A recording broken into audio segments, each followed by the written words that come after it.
What do you want to do? No, we don't have an intro.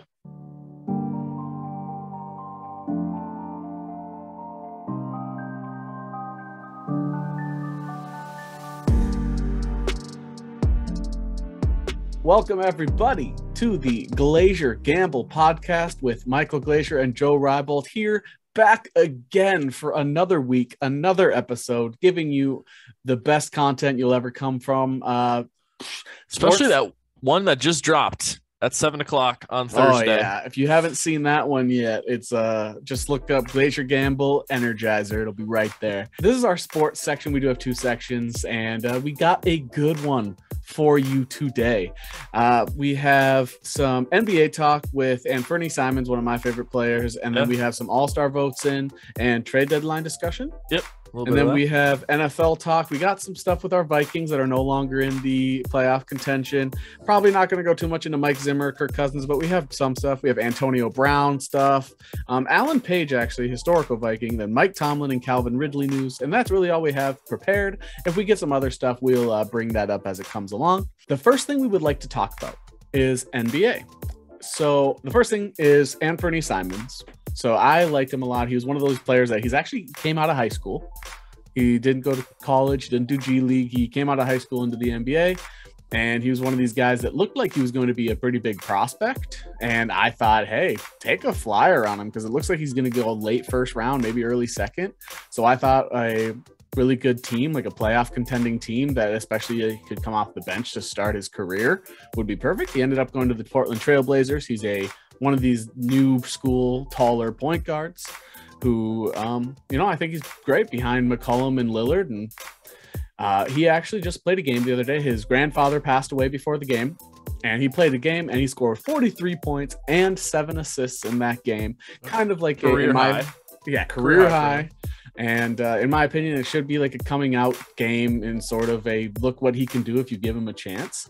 He hasn't really gotten too much of a role throughout his career, and I think that if you continue giving him his increased role, he'll continue producing at this level. I will admit I am 100% biased. I have been a fan of him since watching his high school clips. I do occasionally watch high school basketball players, and I usually only pay attention to maybe the top 10 recruits. Other than that, don't really pay too much attention, but he was one of those guys that just caught my eye, and I'm actually really happy for him. Even aside from the grandpa thing, like that is awesome in itself, but just this sort of, doing well and scoring, doing what I knew he could do was really nice to see. So I did want to give him like a little congratulations. And if you haven't paid attention to his game, you like watching these guys that don't necessarily have a huge following yet, maybe you like to be a little hipster with your fans and who you are a fan of, Anfernee Simons, go ahead and jump on that bandwagon for those listening, because he is fun to watch. Athletic, great. As soon as I saw that, I was like, I might have texted you, but as soon as I saw that, I was like, all right, I'm going to get a kick out of this. Yeah, absolutely. Yeah, so I mean, if you look at the point guards with the Trailblazers, or the guys that are kind of scorers that can run point, Dame obviously is Dame. CJ McCollum adapted there, and Anfernee Simons is kind of in that same like mold almost. Good for him. Good for him. I know he's young. He came out and he was 18, 19, something like that. 18, yeah. So, yeah, good for him. And I think you could trade him to teach him to play some defense. And I don't know, his potential is, he's one of those guys that potential is through the roof. He's just, raw. So you got to do a lot of work for him to get there. But if he does get there, he's franchise point guard. Reminds me a little something kind of like a Dinwiddie. Yeah, where Dinwiddie's like kind of like a no name, but like very solid, can be very solid. We both went the dark jerseys because I thought he was like a Dinwiddie, DeJounte Murray style guy. Sure. Yeah, just give him a shot. We'll see. The next thing we wanted to talk about, the first set of all-star votes are in. I took a picture to make sure I would get the correct ones. The big discussion was Klay Thompson is 4th in votes right now for shooting guards in the West, and he has not played a single game. So a lot of people were talking about the 2019 finals. Right, exactly. And so it's like, yeah, we all understand he's one of the best shooters of all time. He, the best two-way player potentially in the league, maybe like obviously Kawhi, but if he hasn't played, he's not even going to be available for the All-Star. It's like I don't think it was Boban. Like the NBA fans voted someone that Zaza Pachulia. Yeah, that little mess where they were voting him in. And he obviously to get all 5 Warrior starters in. Yeah. So, which, I mean, it's a California team. They got a lot of people. It's part of it's like the meme of it where you try to it's that whole like when American Idol was a thing and they did the whole vote the worst. They had websites where you voted the worst person in. What was his name? Howard Stern. Howard Stern started the website or something like that. Sanjaya Malachi or something like that. Sanjaya was voted in because of Howard Stern's website of vote the worst person through. So that's why he kept making it. Same thing here. The fans wanted Peyton Hillis. When the fans got to vote the Madden vote of the cover, it was Peyton Hillis. Right. So that's why fans don't get to vote, because when they finally get the chance, they meme it. They turn it into a meme. Otherwise, if they took it seriously, they'd probably get it more often. But I don't know. I'm fine with Clay being on there. I just don't like it and being fourth. Right. And I mean, fan voting only means so much. It really doesn't. It's just a popularity thing. That's why all it's a draft, isn't it? Like it ends up being a draft. Like the way they do it, they pick the top 2 vote getters from each team, or the top 2 vote getters become captains. Or LeBron and Curry, or LeBron and Durant, or Curry and Durant. One of those 3. I think last year was LeBron Giannis, right? Yeah, Team Giannis. Yeah. So, well, I think LeBron being first, and LeBron, Steph, and Durant. It's like, okay, that I wouldn't expect. Then I'd be like, okay, Jokic and Embiid, and then there's Jokic, Giannis, Luka, Embiid. So it's the people you would expect, and then like the stars from the bigger cities like Tatum. Like Tatum, I think is a little high, but he's from Boston and he's the best player on Boston. So depending on who you talk to, if you watch this podcast, I mean, Jaylen Brown did go for a 50-piece the other night. So if you watch our podcast regularly, you know that we believe Jaylen Brown's probably better, or at least a better player to build around. If you can teach Jason Tatum to be more efficient, he's probably the better player. But at the time that this is being recorded, I would disagree. Yeah, I thought the exciting one to me was that Vucevic and DeAndre Ayton. Like, I get that. So the Bulls are exciting this year. They're the sweethearts. All the fans are like, yeah, they were the underdogs. They've been terrible. They're a historic franchise. Now they're finally good again. There's players that are easy to root for, like Zach LaVine and Lonzo Ball and DeMar DeRozan and Nick, like all these guys that have been cast out by their terrible teams. And it's just, I get that, but like Vucevic is somebody that we've been a fan of. Vucevic and Steven Adams are guys that we've always liked that just never got a lot of attention. And I don't know. I think Vucevic getting there was really exciting. And then DeAndre Ayton, we talked about how they're going to want to. He wants a max. They're not giving him a max. Right. And the fans are showing the Suns like, hey, we gonna have to want him. Pay Chris Paul rather than give DeAndre Ayton their deal. So right, and they what they needed more of was guards. Yeah. So a good thing to choose Chris Paul over DeAndre Ayton. Right. But yeah, there was some stuff like with Clay and all that. I think Donovan Mitchell's kind of making a lot of waves this year, which I was unexpected. I think he's been a little bit overrated throughout his time. I think he's very good, but I think he's just a bit overrated. Just because something like I think I've said this a million times, but something could be the second best thing ever. If everybody says it's the best thing ever, that means it's overrated. So just because you call something overrated doesn't mean you're saying it's bad. You can believe that it's second best. You just don't think it's best. I think Donovan Mitchell's just overrated in that sense. And yeah, just a couple other guys: Red Van Fleet, Darius Garland, just some really cool. Derrick Rose, some fun names. Right. I like not seeing the same. It's nice to see not necessarily a new wave of players, new generation of players, but it's nice to see it's just nice to see new guys, new faces, teams that are winning, which aren't expected, like the Cavs. It's fun. It's like to see. We do have one last basketball topic that we wanted to cover, though. You want to talk about the trade deadline? Yeah, I read this article, and I'll just pick like 2 or 3 of these stories on here. And then I got a little bit of Wolves news too. Okay, perfect. So let's see here. The ones that caught my eye here, like perfect players that teams should trade or try to move or try to acquire. So Jerami Grant is someone on this list. This article has the Warriors, the Bulls, I don't know if the Bulls need really any more stars, but one more doesn't hurt. But their starting lineup would be disgusting. Yeah, if they got Jerami Grant. They got to compete with the Nets. Yeah, and then also Lakers were on this list too, and obviously the Lakers could use someone like Jerami Grant, but how are Lakers they just freed up some cap space. They got rid of Denzel Valentine, and then so that freed up some cap space. I didn't even know he was on their team. I didn't either. But yeah, they traded him to the Knicks and the Cavs, and they got rid of Rondo as well. Yeah, so I mean they're hopefully trying to make a move somewhere to get some help. Yeah, I would assume so.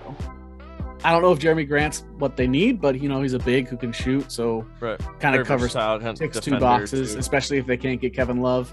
So it kind of ticks those two boxes. Right. Yeah, Love is on this Love is on this list too. It's probably also the Lakers. Teams call about Kevin Love, who the Cavs now want to keep. So yeah, that was the big thing. We talked about that last week or the week before when we were talking about LeBron wanting Rubio and Kevin Love, and then Rubio gets hurt, and we just talked about how they don't really have the salaries to match for Kevin Love. They would have to do some sort of buyout or a 3-team trade. Right. And that the Cavaliers actually have been liking Kevin Love's role. Kevin Love's been performing efficiently, and they feel that he's in the right position. Even whether or not he agrees with what he's doing there, the Cavs want him where he is now. Let's see what else we got. The Lakers, Westbrook. End up staying put is what they ultimately decided, which I think also happens because not a lot of teams are going to want Westbrook for his salary or what they can do anyway. And then they said that THT could be on the move if the Lakers need more help. He's just been so inefficient this year. I mean, he had a 3-game stretch of shooting like 0 for 20 from 3 or 2 for 20 from 3, whatever it was. That's just, when a team needs 3-point shooters, huge regression. I mean, they've shown since they've added LeBron to the team that young players get a short leash. So you either are Alex Caruso, where you work well with LeBron and you just fit your role perfectly. You have Austin Reeves doing a similar thing, or you're Lonzo Ball, Brandon Ingram, THT. Like, you have your moments. Otherwise, if you don't, Kuzma, if you don't stick with those roles, if you don't keep in those moments, you're gone. So I honestly think THT will be moved, and I would not be surprised to see THT moved for what seems to be undervalued. Sure. Last one, there's obviously a Myles Turner one in here, but we've talked. You mean the guy who's averaging 3 blocks a game? Yeah, I think he's the league leader in blocks. He is, with 3 blocks a game. Yeah. Whenever I see 3, I think that usually the person who ends up leading the league at the end of the year is somewhere around the high 2s. Sure. And whenever I see 3 at any point in the season, I'm always like, what are you doing? You were just nuts. Rudy Gobert, Anthony Davis, Kevin Durant, when he was on the Warriors, had a 3 block for multiple months. Some of these people just nuts. And when I saw Myles Turner, I was like, no, Wolves could use a guy like that. Right. Yeah. Obviously we run well with the center. We don't have Greg Monroe anymore, but we can run with an actual true center. We could. The other one on this list, we'll just say the last one, was the Blazers, and it was Nurkic and Covington. Obviously, Covington is can be used by any team, right? He's gonna offer 3-point shooting. He's gonna offer versatility on defense. Right. Whether his 1 numbers through 5, which is crazy. Yeah. Whether his numbers are prime Rocco, probably not, but he's gonna be able to help multiple teams, preferably a contender. I just remember when he was prime Rocco, when he was getting $9 million a year for 3 years. People were like, "Oh, this is a steal of a contract." Right. Then he got traded. Then he gets traded. Then he gets traded. It's so weird. I just don't understand. He had such a good contract. I don't get why more teams wouldn't want Robert Covington. Teams jump after players that don't make sense to me, and then they just don't even reach for players that. They don't even put a flyer on somebody. Robert Covington doesn't have that big of a contract, and he adds defense, 3 and D in multiple positions. That's just PJ Tucker. He's very similar to PJ Tucker. He's just not as willing to play dirty. Right. I think Covington's more technical, which in my opinion makes him more valuable, and he's a better shooter. But I would if I was a team, I'd go after Covington so fast. But and then they go after guys like Harrell and I don't get it. Very one dimensional. Like he's a big body, but he's more offense oriented. So right. And then Nurkic. I feel like the Nurkic experiment hasn't really panned out for Portland. Agreed. But then again, they haven't really. Their 3 through 5 hasn't really panned out. They're just kind of putting pieces in there, hoping something sticks, something works. Lots of draft misses. Yeah. Nurkic is obviously very like great. Like he's like his numbers are like 13 and 10. So like, I mean, he can get a double any night, but he's more. I've always realized him or like seen him as like an offensive minded center. Obviously, his defense isn't that spectacular, but right. But yeah. I think he's one of those guys. He's like a better Zubats. Okay, I went a little other way. I said a poor man's Vucevic. Okay, yeah, in between Zubats and Vucevic, I think is a good spot for Nurkic. All the Vujicic thing, like all those Zubats. Not Vujicic though. Not Vujicic or Stojakovic. But yeah, I think he's somewhere in there. The Trailblazers, yeah. That's the thing is health. Like Trailblazers have missed. They've tried to do the whole build from the draft, pick up role player free agents, not go for the big swings, and build around like their superstars. And that just hasn't worked out for them. And a lot of big name free agents apparently don't want to go there. Apparently Portland's considered, a small market team that nobody wants to go to, similar to like the Wolves. Sure. Same division. It makes no sense to me. First, if you've ever been to Oregon, it's beautiful. Portland's a sweet city. And I mean, you got coastal, you got mountains, you got I don't know. If I was an NBA player, you're right next to California, you're near Seattle, you're not too far from like. Sure. You want to go to the other part of the world, you want to go to China, you're not too far. You're next to Canada. It's such a great state and city. I don't get why you wouldn't want to go there. Obviously, sure. If you're already going there, you might as well just go down to California. Or I don't know. I don't understand not wanting to go to Portland.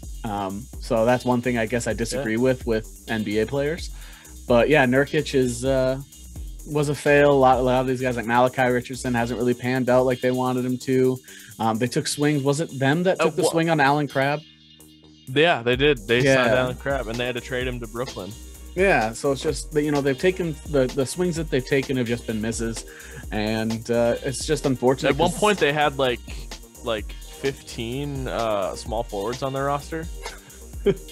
I remember they had like Evan Turner, Allen Crabbe, Mo Harkless. They had all these wings. Forwards. They tried to do wings are the future of the NBA. So let's just do a full wing roster. Right. Well, I mean, you need big men and you need ball distributors. Yeah, wings can do that.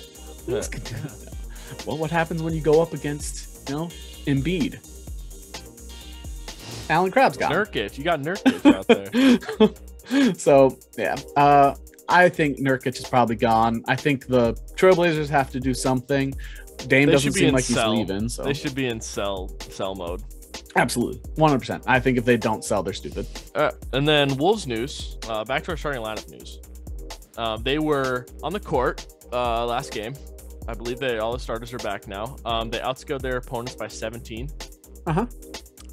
So that boosted our plus minus for those guys, the offensive rating versus defensive rating. The Wolves starters are outscoring opponents offensive rating, defensive rating per like 100 possessions or whatever by like 50 points.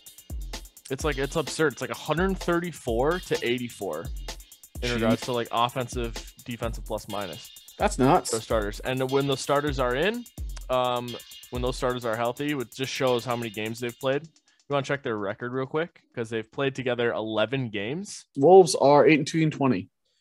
18-20. So they've played 38 games. Mm-hmm. Our starters have been healthy for 11 of them, or we've had those starters in for 11 of them. Last year was a similar story. Yeah. So, I mean, obviously that lineup didn't start for most of the season. So that's not necessarily health. It's just Chris Finch figuring out what works best. But they're 9-2. They're 9-2 when they're together.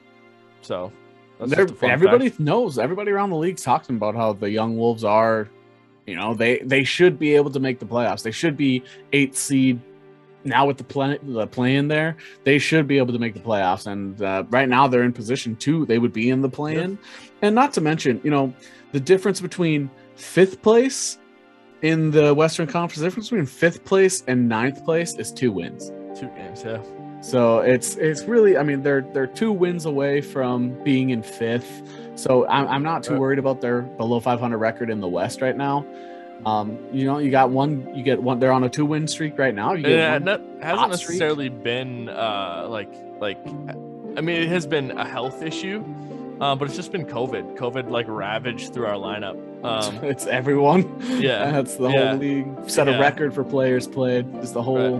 That's NFL. That's NBA. COVID's going. So yeah, it just happened to be all 3 of our stars in succession.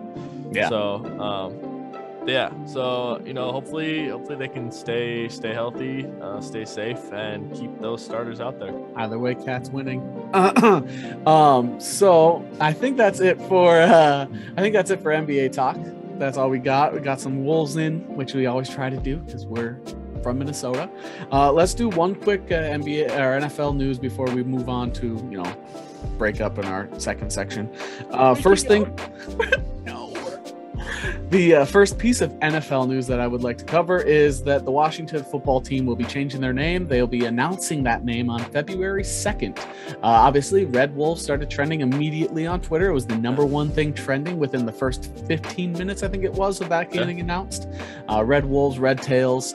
However, reminder, feel free to go watch our previous episode where we talked about this, but Dan Snyder is purposefully being, you know, stubborn about this. He said he will not be doing Red Wolves, Red Tails, and because they picked their favorites and they were public about picking their favorites, there was a guy in Las Vegas who purchased the naming rights of all of those and is holding the team at ransom, so they had to pick other things. So it's probably not going to be one of those big names unless Dan Snyder is willing to put out the money for that, which we know he's not, considering their stadium is falling apart. Literally, if you watch the Eagles game, the fans fell on top of Jalen Hurts, and earlier this year there was sewage falling on top of fans in the game. Fun. Yeah, so if Dan Snyder isn't willing to if he's willing to let sewage and arm bars, you know, or railings fall, I'm pretty sure he's not willing to shell out the money to buy naming rights for a name. To the Red Wolves, even though the Red Wolves would be sick. I like Red Hogs. I'm Red Hogs. I'm all Red Hogs. I'm all Red Hogs. The pig masks. Oh my! You could have Saw Night. Right, and you could have a killing sick logo with like the tusks. Just oh my god! What'd you say? You just got that? Yeah, it's killing people. Yeah, I think Red Wolves, Red Tails, Red Hogs, obviously all that. Otherwise, the military names, it seems like where they're leaning. None of them sounded good. The Generals. Commanders is like, here's the Commanders one, and it was just a red star. It looked just like the Cowboys logo, but it was a red star. The Washington Commanders. I don't want to be too political, but that just seems like the communist Russia logo, or whatever it was. That's what I see. Or the Armada, which I think is dumb, which is stupid. Okay, hear me out. Every NFL logo, every NFL mascot, every NFL team name has an S in it. Okay. So you're telling me if they chose Armada, they would no longer have an S in all 32 NFL teams. Can't break Vikings, up that. Packers, Seahawks. Yeah. And he's got an S after it. So. Interesting. Did you know that? I did not. Now I do, though. Oh, they all I just never thought about that. Yeah, except now. Well, I mean, right now they don't because they're the football team. So. Right. So they're already messing with it. Yeah. All right. Well, we will go over the next topic. We got some Viking stuff next, or maybe AB next. We'll see. Let's just do AB because, you know, that's a big story. We might as well cover that quick. For those of you who didn't see by now, which I'd be surprised if you're a sports fan and haven't seen, but Antonio Brown was cut mid-game during the Bucaneers Jets. Nobody knew what had happened at the time, but he was arguing with the coaches and then kind of talking with Tom Brady and then Mike Evans. And then afterward, took his jersey off, took his pads off, took his shirt off, threw his shirt into the stands, threw his gloves into the stands, cheered on the fans, and then jogged off into the locker room. And then he was cut. That was it. That was done. He was gone. didn't come back for the rest of the game. Then we found out, yeah, he's after the game when Bruce Arians was asked, he said he's no longer a Buck. We found out some more information. Bruce Arians said in an interview that it was an argument and AB refusing to play for the team, refusing to go in. And then sources came out saying that they were trying to force AB to play injured, and that he refused to go in because he didn't want to further hurt himself. And they told him if he's not going to play injured, he's going to sit the rest of the game, he's going to sit the rest of the year, which would cost him about $1 million worth of incentives. But then AB cleared everything up with his statement today. It's a couple pages long, so I'm not going to read the whole thing. TLDR it. Yeah, a couple different news out. Like if you watch the Pat McAfee show, they read through the whole thing. Sure. Go for it. He basically overall explains that yes, they did tell him that they wanted him to go in injured. He had been playing on a low ankle sprain, not a high ankle sprain. He had been playing on a low ankle sprain, and that he had gone to a doctor to get an X-ray, MRI of it. And during the game, it just started acting up, and he didn't think he should play anymore because he thought he would further injure it. The head coaches, it was the personnel coach and Bruce Arians. It was primarily the personnel coach told him, no, you need to get in there. This package is for you. And he said no, and he was refusing to go in, which then they told Bruce Arians. AB's refusing to go in. They had to panic, send somebody else out in his place. Bruce Arians came up to him and said, if you're not going to play for us, you can go. AB took that opportunity instead of just jogging off and saying, all right, I'm gone. Yeah, he said that Bruce Arians said, you're done in one of these. Yeah, you're done. He did a throat cut. Yeah. Well, then you're done, which is pretty disrespectful. I think so. I think there's neither side is correct. I tweeted that out. I don't think either side is at like any sort of innocent here. First, AB doesn't need to jog off like that. Right. People say, oh, he mentioned this in his thing too. People were talking about how if it was his injury, he wouldn't have been able to jog and jump around as he was leaving. Yes, I agree to a point, like especially if because he said his X-ray and MRI said he has bone splints, like shattered parts of his bone and tendons that are like loose. So like I would agree to a point with that. Like he probably wouldn't be, to be honest, especially it wasn't taped up. So especially if it's not taped up, he's not going to be doing that. But I also know that it's nothing to do with compared to football, which is what he mentioned. That is not anywhere similar. Right. I mean, like you can tear an ACL and walk, but you can't do anything.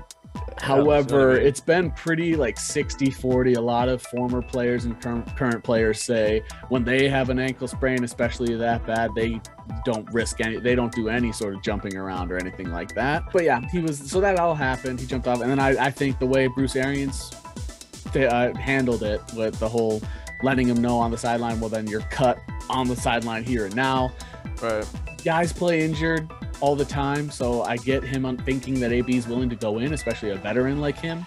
But you signed on this guy that you've worked with in Pittsburgh, you've worked with for a couple of years now in Tampa.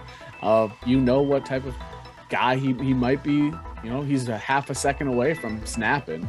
You never know with AB, which is why I really hope he does eventually get help. But you never know, so you take that risk. But with guys like that, you don't respond the way he responded. Because Bruce Arians, same thing here. He was half a second from snapping, apparently. Right. I mean, that's aggressive. Right. Like, that's aggressive. Yeah. So, I'm on neither side. I think both of them are at fault here. Similar to like Bashaud Breeland with the Vikings. Everybody heard the side of, Bashaud Breeland threw his shoes and yelled and fought with coaches, Rick Spielman and all this. And then we find out he didn't know he was benched until he was running out onto the field, and they told him, get back here, you're benched. Yeah, the more information that comes out, the more you can pick a side, but I'm kind of in the neutral too. But exactly, if all that stuff is true, that they want to like force him through injuries, that's very messed up, especially because he could be a very big piece for you in the playoffs. Right. You're going to make the playoffs and Godwin's out, so like, if he's that close to incentives and still saying he doesn't want to play, Yeah. then I mean it must be pretty serious, considering that is about a one good game's worth of incentives. He's one good game away from hitting all 3 of his incentives. Right. So if he was willing to sit down, that means, I mean, I don't know. I think if he's willing to put $1 million down and just say nope, it's not worth the risk, that means more to me. Especially because, you know, the Bucks always talk about how they're loaded on offense. They're loaded with weapons. We have the best quarterback. They're talking about how good their offensive line is. It's just the Jets. They ended up coming back and winning anyway. Right. So, I mean, I don't know. I feel like the more I learn, the more I'm a little bit on AB's side. However, the way AB handled it made me not want to be on his side at all anyway. So exactly. And yeah, everyone also just AB doing that outburst contributed it right to his mental health too. Right. And all of a sudden Vontaze Burfict's hit on him, starts surfacing all over the place, which yes, that's when all the stuff with AB started happening. I do think that's a huge part of it. But really AB was a issue coming in, like in the draft. Part of his draft profile was teams are going to have to deal with a problem in the locker room. That's why he went so late. A big reason why he went so late is people said he's an issue. So he was a problem before. It's just, if anything, it's just worse. Sure. We got to get more information still. Agreed. There's never enough information. Sometimes you don't get all the information you want. Right now, with the amount of information we have, both sides seem at fault to me. Yeah. And for those listening, all I hope is AB gets help. AB is not going to play the rest of the year. He's getting ankle surgery from here on out. The Bucks need to move on. They claim they have all these weapons, so they should be able to move right in step. You know, Tom can go get Julian Edelman if he wants. Yeah. So let's move on to the next topic. Let's do some Minnesota Vikings stuff. The first thing I would want to talk about with the Vikings, Alan Page, Hall of Famer for the Vikings, Ring of Honor, all that stuff. He became a court justice like a judge, and he is now opening the Justice Alan Page Elementary School in Minnesota, which will be opening in September of 2022. So that is awesome news. He is not the only former Viking and former Viking Hall of Famer to go into the education system. Randall McDaniel has been a teacher for decades now. He retired the NFL early to become a teacher. Sure. So, you know, we got some good guys here, and like I think that's a big thing with the Vikings. We always talk about how they always pick good guys, like they pick the good guys, which is a big reason why they lack success. Is they stay away from the guys with character flaws. They cut ties with the guys with character flaws quickly, and that's often a downfall. But that's just a big part of the team, big part of the identity. Right. And I'm really happy for Alan Page. I think that's sick, and way to use the funds that you've made in your successful part of your career to better the world. I think it's awesome. Yeah, using your platform for stuff like that. You know, LeBron did it with the Ohio thing, and I'm sure Steph does it too. Everyone usually has a foundation that attributes to some need that people have, you know, whether it's mental health, education, you know, feeding starving children, stuff like that. So yeah, all power to them. And you say the Vikings hire good guys, but according to your next note, I don't know if that's the case. Yes. So unfortunately, we have found out that Kirk Cousins barbecues infants. He barbecues babies. Yeah. Via some guy's Twitter. Right? Yeah, some random guy on Twitter, which is I ended up looking up his because that tweet kind of like went mini viral, especially like locally, because compared to all of his other tweets, compared to all the other ones, it was just so much more interaction. He said that Kirk Cousins supporters would support Kirk even if he was barbecuing babies, something along those lines, and they said. He called them infant killing supporter or something, like as if he had actually done it already. He said, oh, they would support him if he did this, and then he called them infant killing supporters as if he had already did. So unfortunately, Kirk Cousins barbecues and kills infants, so that's really disappointing. As a podcast that we've had parts that have stood up for Kirk, I don't know if we can anymore. I mean, and here's the thing. I wonder if there's if it's in his contract, if he can't. Right. You know, right. So, I'd have to see that information. And maybe, if they're working on an extension, which I hope, that they can get that out of his contract or put something in there where he can't barbecue infants anymore. Please. Yeah, please. That's good. It's hard to root for a guy that does that. So right. I really hope that happens. Because, while he's probably going to get an extension and it's Zimmer and Spielman that are most likely on their way out, do you really want the guy? Like, I'm all for barbecue. I have a smoker myself. I love a good barbecue, but baby meat, I don't know. Not my thing. We're not in Terminus anymore. I'm not going to judge. I'm not a kink shamer. I do not kink shame. But unless your kink shame is kink shaming, I'm not a kink shamer. So, I'm just not a fan myself. However, we did bring that up because the Vikings are playing their starters this week. They will be playing their starters, including Kirk Cousins, much to the chagrin of the fans. We talked about this. We were texting back and forth. I think you play the guys that are close to their incentives. You try to get your guys their incentives, and then the rest of those guys, you give them rest for the season. A lot of these vets deserve some off time, and give it to them. Get rid of the. You got a bunch of 1-year guys, right? Yeah. So put them out there. Unless there's plans to bring someone back. Like I think Patrick Peterson probably gonna be back. Assuming I don't know. That's just I wouldn't bring him back for more than what we're paying him now. Right. Obviously, I wouldn't either. He didn't. Him to be. He was our best corner, but that's not saying much. He was our best corner, but he wouldn't have been a corner one on any other team in the league. Right. Considering we were the 31st ranked defense in the NFL. Yeah. So we got, guys like Cam Bynum should get some time. Cam Bynum should get time. Kellen Mond should probably be starting over Kirk. Kenne should be his backup. Yeah. Dalvin's been hurt multiple times this year. You let him sit, but put Kenne in. Bring up AJ Rose. Have Kenne and AJ Rose play. Yeah, have him. Amir has been, when he's been going in, has been shining. I don't know if DD is I don't know if DD's a 1-year deal, so he can play. Right. So DD, Amir, I would probably try out some of these backup tight ends they brought up a couple tight ends to the practice squad. Probably try those guys out, considering you're not sure. Dylan, you're not sure if Irv's gonna be anything. So try these out. Make sure Wyatt Davis plays, but they did confirm today Wyatt Davis will not be playing because guys in front of him have been proving they deserve a spot.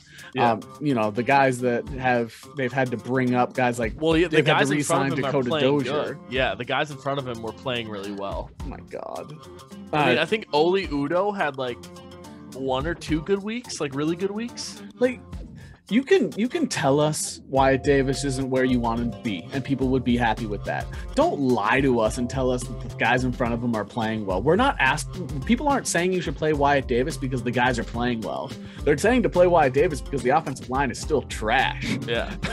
So you should play Wyatt Davis. And if you don't want to play Wyatt Davis because you think he's not going to do well, you should tell everybody we don't believe that Wyatt is where we would like him to be. So we're going to make sure he can able to watch. Here's another thing. As far as our guards, Ezra Cleveland and Oli Udoh, there's a drastic difference between their play, depending on who's playing center. And I mean that by Garrett Bradbury is 28th out of 38 centers or something like that. I bet Mason Cole is probably first in receptions though. Yeah, probably. Yeah. That was a great catch. Great catch. That was a great effort. And he extended. Yeah. He didn't fall. That was good. But as a blocker, horse shit. Yeah, the garbage. So depending on Oli Udoh had 3 weeks maybe with Mason Cole. Yeah, at center. So, and those 3 weeks are probably pretty good, probably some of his best weeks. But that's when our O-line was intact. Yeah, they have to kind of keep an eye on the guy that Bradbury's blocking, as opposed to they kind of trust Mason Cole to do his own thing, right? Which gives them confidence to block the guy in front of them. And Mason Cole seems to understand the assignment better, or maybe because I know Bradbury was the one calling the assignments. Maybe with Mason Cole in there, somebody else is calling the line assignments, and maybe that's the key. So maybe if you put Bradbury in there and have somebody else call the assignments, that'll help. It'll be a guard though, right? So maybe Ezra is doing it. I don't know. Which Ezra, I believe Ezra was one of those guys. I think he had like a 3-point-something GPA, so he was pretty smart. So I don't know. I think give all the young guys a try. You should do the lineup that seems to be the highest performing. It should go Darisaw, Ezra, Cole, Davis. Cole's on IR, so it's got to be Bradbury, Davis, O'Neal. I'd probably sit O'Neal. I would probably sit O'Neal as well. I'd have Rashad Hill go out there, or Blake Brandell. Right. Try some of these guys out, because I mean there's no point not to. You want to see what they got. It's against a good defense, so give it a shot. And if you lose, better draft position, because that's all you're fighting for right now. Right. You're fighting for pride, and pride, your coach's win-loss record, which he's probably gone whether or not you win or lose. So there's no point. Like, I think Kirk or Zimmer is playing the starters because he thinks if they win, he has a higher chance of staying. Yeah. It's what is they always say it for college. For college coaches, if you're thinking about moving on from the coach, it's time to move on from the coach. If they're thinking about this game potentially deciding whether or not, they should move on anyway. Right. So play your backups, even if, especially if you're starting quarterback barbecues babies. Yeah. Moving on from the Vikings, though, they do play the Bears. We don't care to talk about that. They're out of playoffs. I don't care too much about matchups this week, but we're sure we got some. But yeah, Mike Tomlin, however, did want to mention him because he used to coach the Vikings, or be part of the staff. He is now the first coach in NFL history to get 15 consecutive seasons of his first 15 seasons of no losing record, which is absolutely insane considering Mason Rudolph for a year. Mason Rudolph for a year. He's had Ben Roethlisberger at this point in his career. Just the stuff he's able to do. I don't know if it's because of player management, player development, ownership, if they're a big part of it, or if it's, his mentality, or just his pure X's and O's. I don't know what his X factor is, but they always talk about that with players. Oh, whatever it is, he's got it. Well, whatever it is, Mike Tomlin's got it as a coach. And he doesn't need the GM responsibilities. He doesn't want the GM responsibilities like some of these big time coaches, Nick Saban's issue was he needed to go back to college because he needed the full control. Bill Belichick is more successful when he has more control because that's what he wants. Mike Tomlin's like, no, I'm a coach, and I'm here to coach. He's just whatever he is. It's probably controversial, but I think Mike Tomlin is top 3 coach of all time, and I'm not sure I would put him 2 or 3. I don't know. I don't care about the Super Bowl totals. I think if you're taking a player, from asking a player, who do you want to play for? They probably want to play for Tomlin more than Belichick. They probably want to play for Tomlin more than guys like Saban, more than guys like Bud Grant back in the day.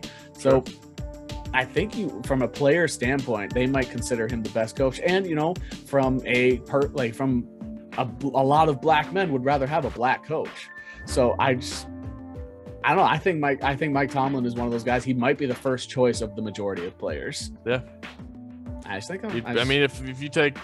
you take all these coaches that are kind of like question marks, and I don't know if Pittsburgh, I've seen things, but I would take Mike Tomlin in a heartbeat. Probably go Urban Meyer.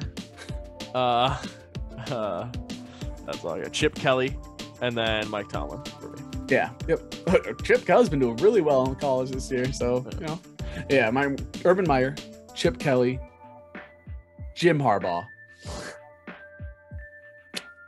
What's his name from the Jets? Robert Saleh, is that? Robert Saleh. Then I'll take Mike Tomlin. But yeah, so congratulations, Mike Tomlin. I know you probably do not care about how you rank all time. All he cares about is winning and making sure his team is successful. But I think he's one of the best coaches of all time. If you want to say he's the best, I won't fight you on it. Yeah. He watches the podcast, so he'll see that. Oh, I'm sure he does. I'm sure lots of Pittsburgh fans would love this podcast. Last thing we want to talk about is Calvin Ridley. is reportedly reported today. Both sides, Falcons and he, would like to move on. They do not want to be on the same partnership anymore. Yeah, they do. Calvin Ridley would no longer like to be a Falcon. The Falcons would like to move on from him. Apparently this year he has hurt. So people in the organization have been claiming he's faking his injury, which has rubbed him partially the wrong way, which is kind of like the last straw. They're claiming he's faking his injury. A lot of fans believe that he is faking his injury. I think, if he says he's injured, he's injured. I'm gonna say so it's a mental thing. He stepped away, right? Right. Yeah, they said you can't tell someone how they're feeling. Exactly. He stepped away from football entirely because he, had a mental struggle. He has, mental health first. Like if your head's not there, you don't know what's going to happen. You don't know if you're, going to take a risk you wouldn't normally risk because your head's not in the game, or you're going to play so defensive that you're hurting your team more than helping your team. Right. You don't know. So he made the right decision in stepping away. I understand when fans are upset with players that want to leave. I understand when fans are upset when a player seems as if they walked away from the team. Andrew Luck is big. That whole thing. Yeah, he got booed. Andrew Luck, he did so much for that team. I know. They never got an offensive line. He risked his body every year, and then when he decides he needs to step away for health reasons, he gets booed. Yeah. I know a lot of Colts fans don't claim that they would boo if they would have been there, but the fans that were there did boo, so that's what we got to judge it on. And I understand when people are upset. I understand, but I don't necessarily think that that's okay. That's right. Like I said, he made the right decision. I think Calvin Ridley would make that decision 10 times out of 10. And I think if I were in Calvin Ridley's position, so would I. I also understand, if he was on my team, I would be like, we could have used a Calvin Ridley. Just like I'm upset that Jeff Gladney decided to commit a dumbass crime. Right.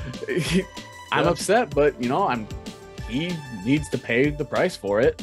And, maybe if everybody reacted better and treated him properly, he'd want to come back for the Falcons. But like I said, I understand, but it's time to move on for both sides, and you'll get a haul.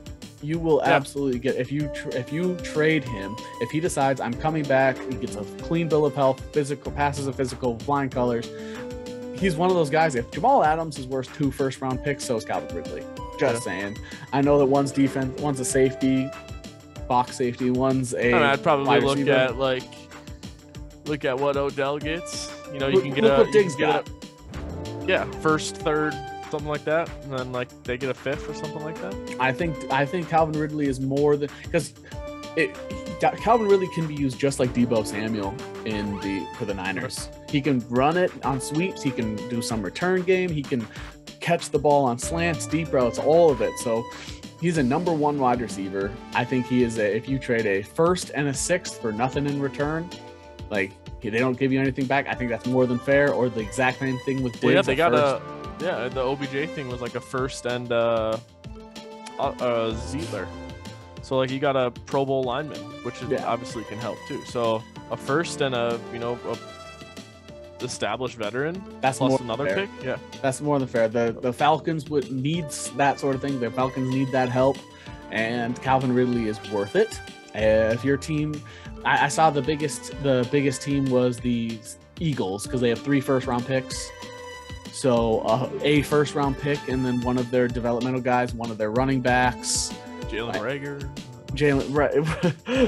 You get one of their prospects coming up. So one of their prospects or vets, one of those first-round picks, maybe another mid-round pick, and then they get a late-round pick in return with Calvin Ridley. I think that's more than fair.